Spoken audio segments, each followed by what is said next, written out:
Praise the Lord. आप सभी को जय मसीह की voice for Christ YouTube channel में आप सभी को स्वागत है। प्रार्थना हमें यहोवा से गहरी दोस्ती करने में मदद देती है।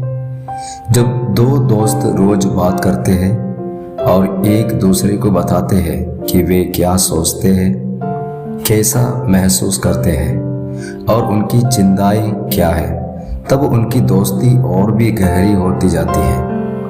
यहोवा से प्रार्थना करने पर भी यही होता है। उसने बाइबल के जरिए हमें अपने सोच भावनाएं बताती है। उसने ये भी बताया है कि वो आगे क्या करने वाला है।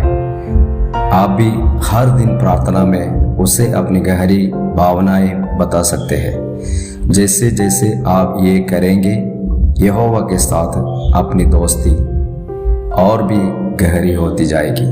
याकूब की पत्री अध्याय 4 उसके 8वीं आयत। ईश्वर ने इस धरती को बनाया और ईश्वर सबसे प्रेम करते हैं, इसलिए हमें भी उनसे प्रेम करनी चाहिए और हमें उनसे प्रार्थना करनी चाहिए। बाइबल में ऐसी बहुत सी कहानियां हैं जिसमें हमें बताया गया है कि ईश्वर से प्रार्थना करना कितना महत्वपूर्ण है।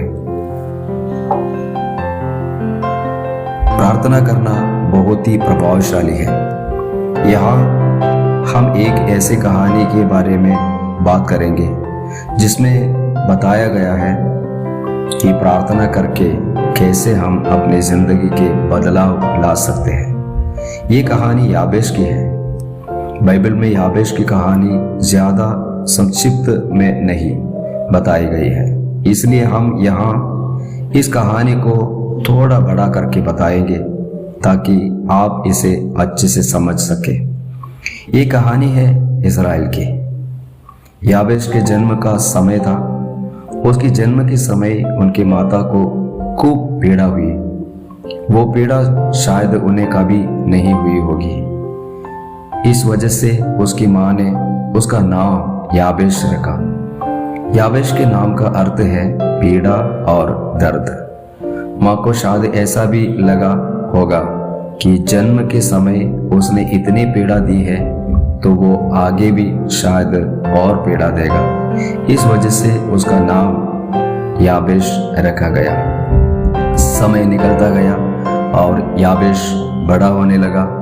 याबेश के और भी भाइयां थे, लेकिन उन सब में याबेश सबसे ईमानदार था। याबेश की खास बात ये थी कि वो ईश्वर पर आस्था रखता और उनसे प्रार्थना करता। याबेश अपनी प्रार्थना में इज़राइल के परमेश्वर से कहता, भला होता कि तू मुझे सचमुच आशीष देता और मेरा देश बढ़ता और तेरा हाथ मेरे साथ रहता और तुम मुझे बुराई से ऐसा बचा रखता कि मैं उससे पीड़ित न होता। कई बार हम अपने आत्मिक जीवन में बड़े संतुष्ट हो जाते हैं और सोचते हैं मेरे परिवार के लिए और मेरे लिए इतना पर्याप्त है, लेकिन अपने आसपास और समाज की ओर से हमारी दृष्टि नहीं जाती। इसलिए उस बड़ी आशीष से हम और हमारा समाज वंचित रह जाता है। जिसके लिए प्रभु ने हमें बुलाया है, उसके लिए याबेश के समान साहस के साथ प्रार्थना करने की आवश्यकता है। याबेश की पहले प्रार्थना इस तरह हम देख सकता है। याबेश ने परमेश्वर से साहस के साथ मांगा। जब उसने परमेश्वर से प्रार्थना में बड़े साहस के साथ बड़ी बातों को मांगा, उस बात ने परमेश्वर के दिल को खुश कर दिया।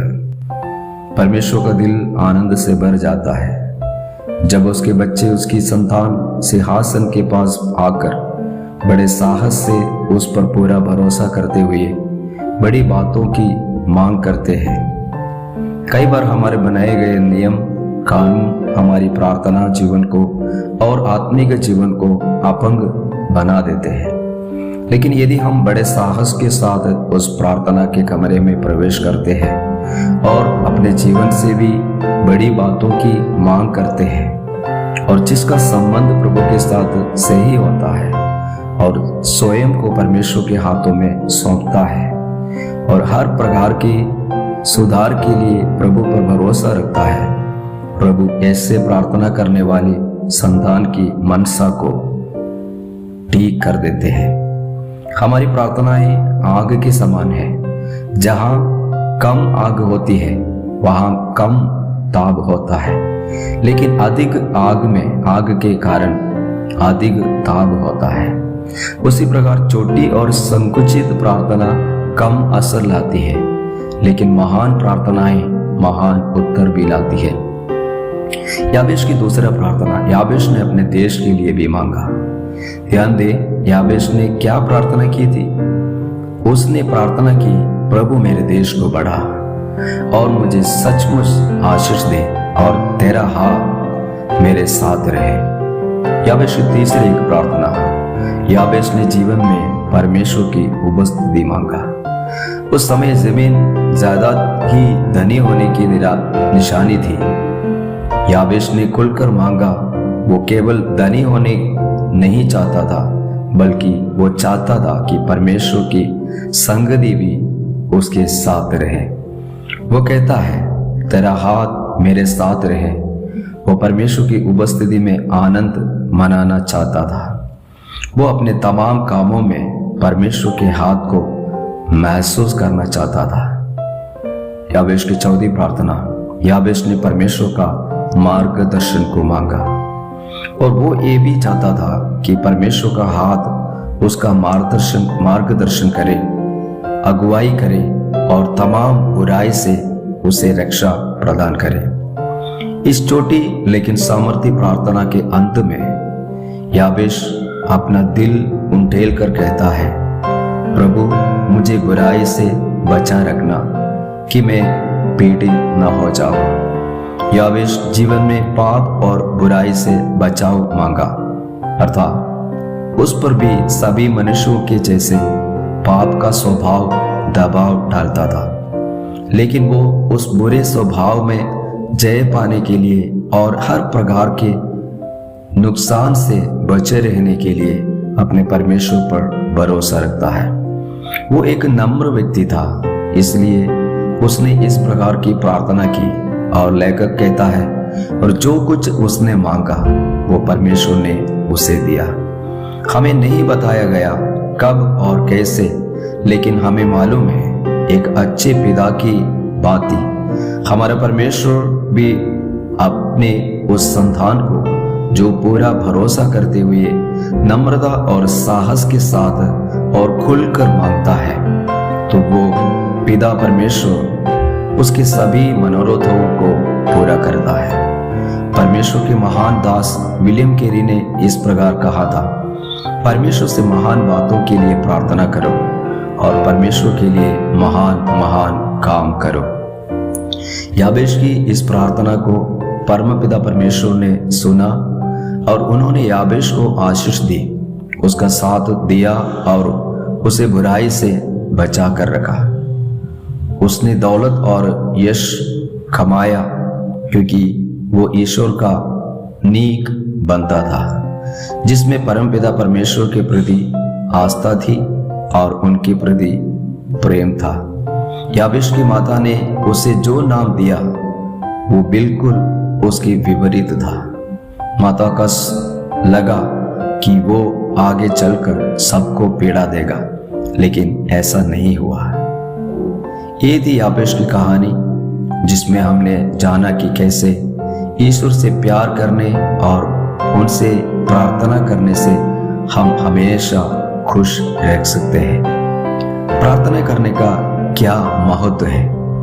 हम रोज के कामकाज में इतने व्यस्त हो जाते हैं कि बहुत सी जरूरी चीजें हम भूल जाते हैं और सबसे जरूरी परमपिता परमेश्वर से प्रार्थना करना भूल जाते हैं। जब हम प्रार्थना करना भूल जाते हैं तो हम धीरे धीरे हम उस परमेश्वर से दूर होने लगते हैं। इसलिए प्रार्थना को एक माध्यम की तरह भी समझा जा सकता है। जितना हम ईश्वर से सच्चे मन से और सच्ची श्रद्धा से प्रार्थना करेंगे, तो हम ईश्वर से उतना ही जुड़ने लगेंगे। और जब हम खुद को ईश्वर से जुड़ा हुआ पाएंगे तब हमें सब कुछ अच्छी लगने लगेगा। अगर आपके साथ कुछ बुरा भी हो तो आप उसे ईश्वर की मर्जी समझकर उस परेशानी को जल्दी से अपनाकर आगे बढ़ सकेंगे।